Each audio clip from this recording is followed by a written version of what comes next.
I'm listening. Okay, so good afternoon. We're here with Dr. BARIS.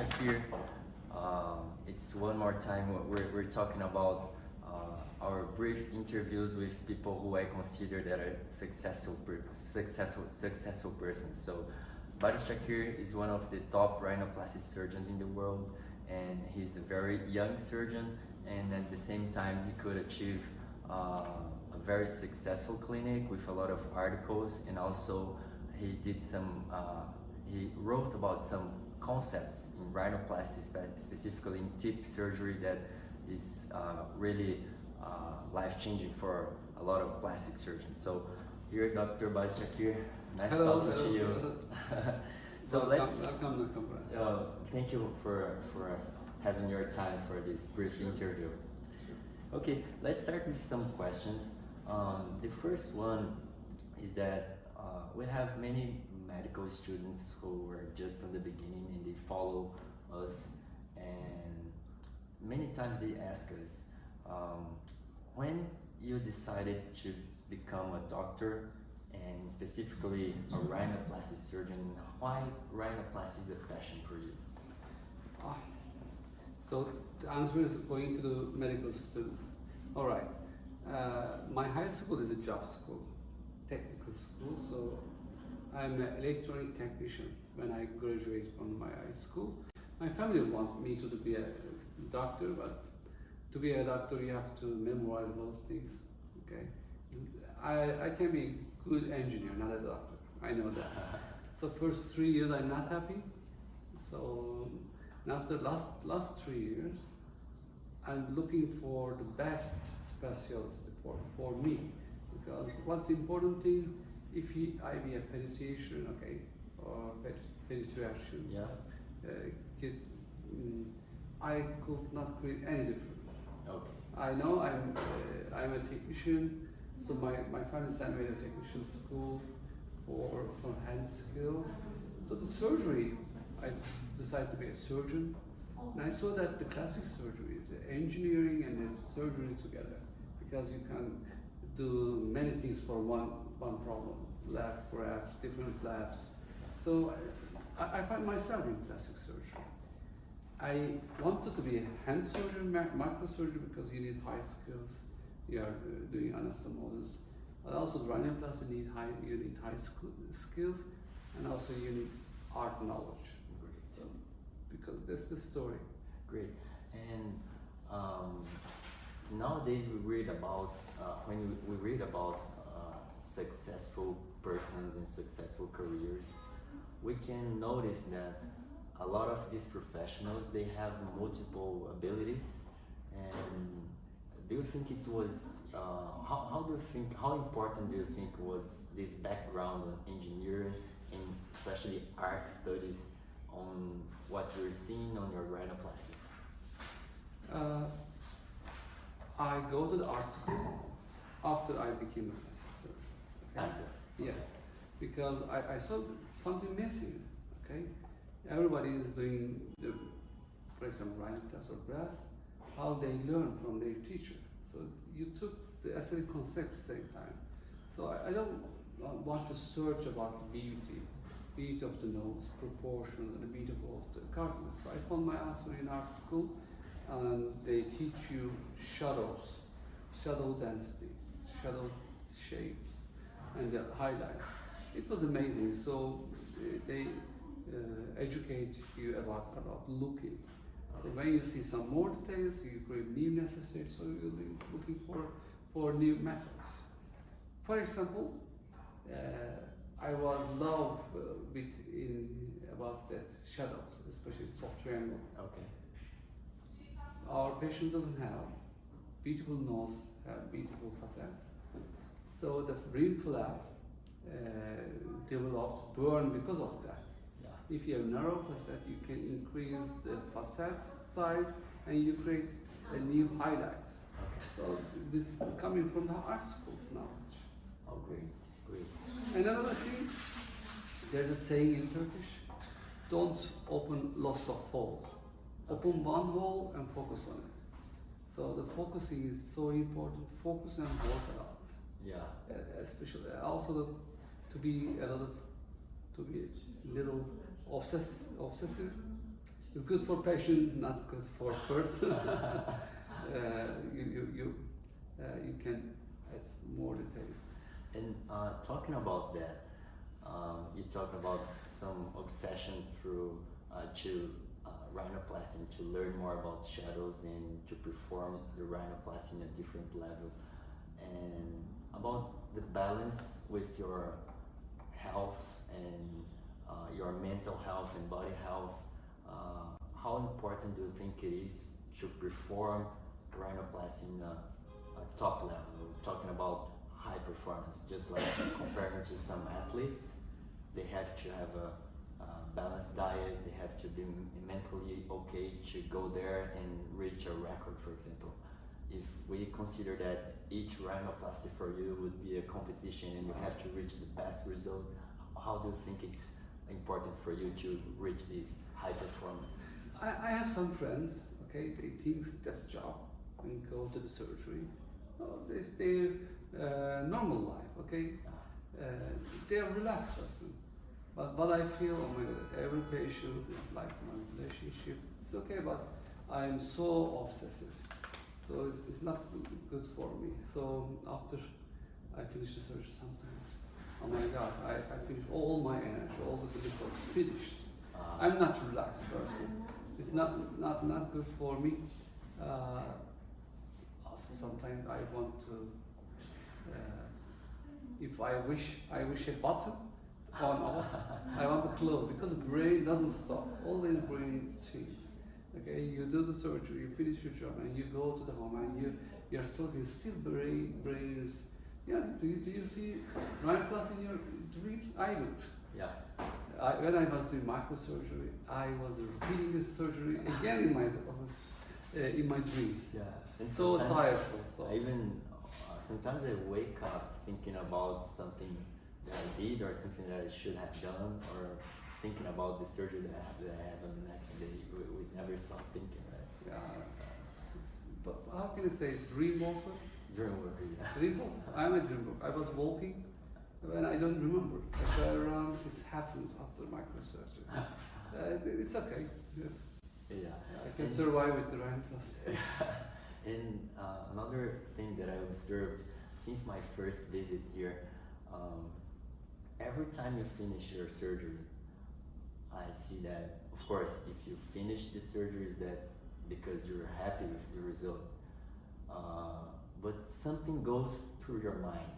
You stop the surgery. Many times you go to to the wall that you have inside the operating room and start drawing and thinking.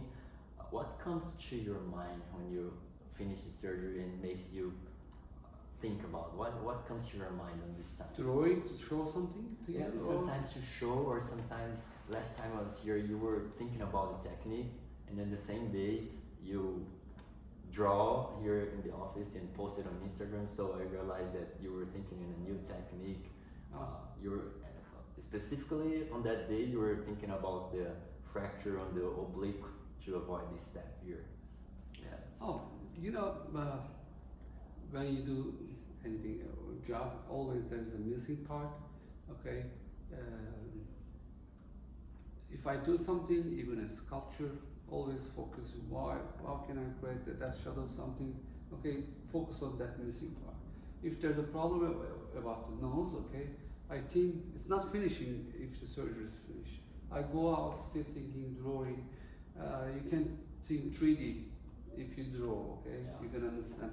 Also, what is good, I like it. If you teach, or it's not a teaching, if you share, also you teach yourself first. Repeating is a good teaching or learning method also. Great. So always I draw, again, looks, I take combine photo and I make overlay photos on the patient photos I designed or certainly. Like otherwise, I can't understand. Some people memorize, some people need some new connection. I'm left-handed, so my brain works with the right side. I have to understand every details, the logic. I have to understand the logic. Yeah. Okay, I can't memorize it. to make sense to you every step. So if still I have problems, I draw, focus again, I do Photoshop.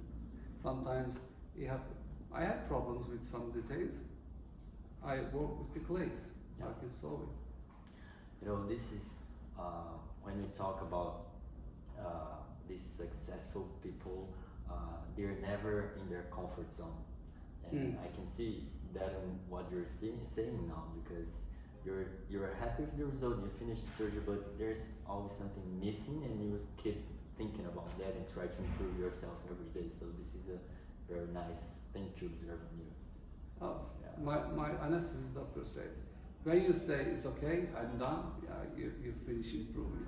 Yeah, that's it. Yeah, that's great. Maybe one of the secrets of the greatest, never be on your comfort zone, always improving. You are making a lot of beautiful comments. Thank Yeah, you. that's Thank you it, for yes. compliments. Thank you very much. Thank you. Yeah, and well, let's go to another question here. How does your mind works in a difficult situation? For example, if you have a very difficult technique that you operate looks easy, but I'm sure that in one point of your career there were some techniques that were difficult to reproduce, or you were pushing yourself to become better, or when you face a very bad rhinoplasty, like a secondary, tertiary case, that during the surgery you face a very difficult situation. What comes to your mind in this exact time of difficulty, of pressure, that you have to solve that problem? If you work one place and you can't solve it, you have to stop. And you have to go to other sides, and you have to think differently, okay? Or maybe you have to draw something to solve it. If you stay in one point a lot of time, okay, you get confused and your brain doesn't work. You left the problem to think 10 or half minutes later. So, but I dealt with it. And yes, we try many techniques. If it doesn't work, we left. Also, one of my friends says, which is easy, that's a true technique. Okay? We have to choose the best technique for our patients. Okay, not the very sophisticated, the best one for presenting. Best technique is the best technique for patients. Great. And the easy one. Great. Yeah.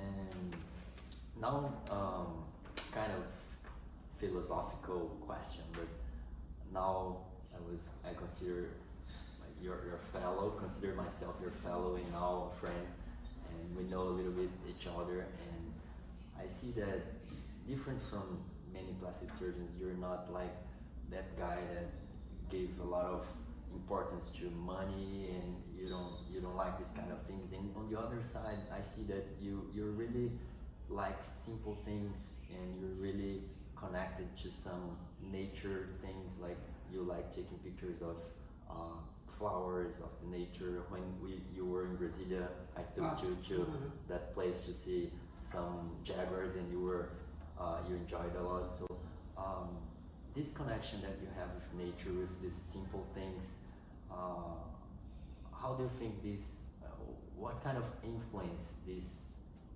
way of acting of yourself, this influences on your practice with patients and during the surgery itself? It's about, I can say, it's behaviors, it's your character. Also, it's important, your background is important. We was curving metal, and we was curving the wood in the high school. So some techniques in some part of the surgery is very familiar. So I know that. So I memorized, I learned years ago. And sometimes you have to think different things. Your brain, you need rest. So I like to play music, but not play something. It's things, relax and think different things. But I was playing guitar, but I like to learn different things. Right now I'm taking saxophone lessons. Great. It's good for diaphragm. So you always blow. So because I know there's no name like that, but we can say surgeon dyspnea. surgeon to speak. We hold our breath when we are doing the surgery. Sometimes we confess something. We don't breathe. That's so true. That's true. Saxophone is good for diaphragm because I like that. Great. So, just some more 2 last questions. How do you deal with your success nowadays? You're well known all over the world about your work in rhinoplasty. In some point of your life, was that a target or focus to have this kind of success, or it's just part of your journey? Only the point is I want to do my job good one, okay? I was never be good or the first one about sport, no. Always are my friends more for they run faster, they are good about basketball. Never. Rhinoplasty is became my work ticket. I'm going a lot of places and giving to nature. People like it, and why I'm happy. Okay, it's good. Okay, to show beautiful results. Okay, showing different techniques. But what is the good technique is some people are watching you and they improve their results. That's the happiness. Okay. It means your approach is reproducible, teachable, and when they do this technique and they say, still I'm shy, they say, what is about chocolate plastic? Okay. Probably I add something about the teeth surgery, still I'm a student about the dorsal. Great. If I could add something to rhinoplasty library, it's my pleasure. Great, and related to the last question here,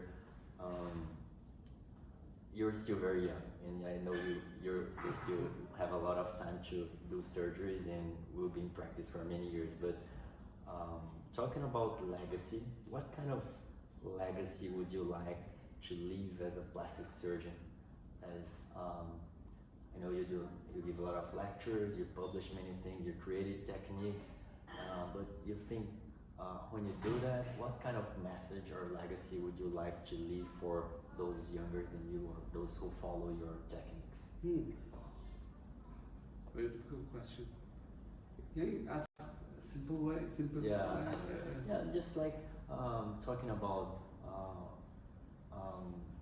maybe some things you already answered, but talking about your feelings when you see somebody, for example, like me, I'm younger than you, I'm trying to reproduce what you do, and it really works, and it's very nice.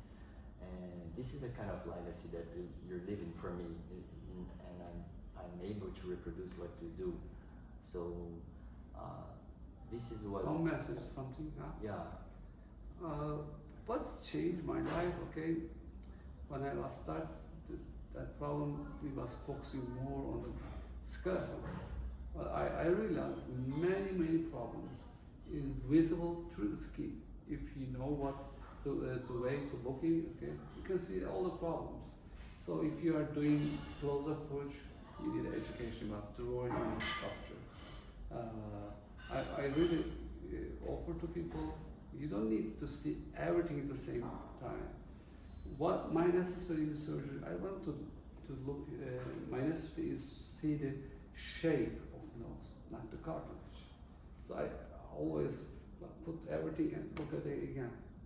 Do something, look again, and okay, there's a problem, I go like this, okay? I like this one. Some surgeons like open, do everything, finish, and look at the end. I'm not, my brain is not working like this. So it's a different philosophy, right? Yes. So that's the way, or who is thinking like this, they like the close approach. Otherwise, you will like open approach. Great. Different. Yeah. So we can doing like a resume. Like I said, successful people. Like I consider you a successful rhinoplasty surgeon. They all have similar behaviors, they have similar mindsets, similar characteristics. So you're always pushing yourself to be better every day. You're never on your comfort zone. when you find yourself on pressure, you find a way to, you find another way. You don't stop there. So, and I think these are some behaviors that makes you BARIS AKIR. You're a really good person, my friend, a good surgeon. Yeah. It's also you inspection is amazing. So my question is, where do you want to see yourself? What's your plans? You are watching a lot of people. You are categorizing. I think Roland Daniels did that. Yeah. In a good way. Maybe you will do similar things in the future. Yeah. Maybe bringing some different ideas to use. Okay, I know persons like me. Okay, can be fun. Okay, but what you want to learn everything and choose the right technique for your patients. So you can be key. You can be key to bring the different ideas for your colleagues. Thank you so much. Yes, I when I think about myself, my target is to be a better surgeon every day and to offer the best treatment or best option for my patients every day. And on my way, I have to reach this target. I know that I have to have tools. So learn rhinopreservation, structural rhinoplasty with the best surgeons in the world. It's for me, I add tools to my box so I can offer better treatments for my patients and of course become a better surgeon every day because I don't want to be in my comfort zone also. Okay. Welcome to our life. Yeah. So thank you so much, Dr. AKIR. It was a pleasure to be with you one more time. And very nice talking to you. Okay. Let's go to the fish restaurant. Yes, thank you. Right.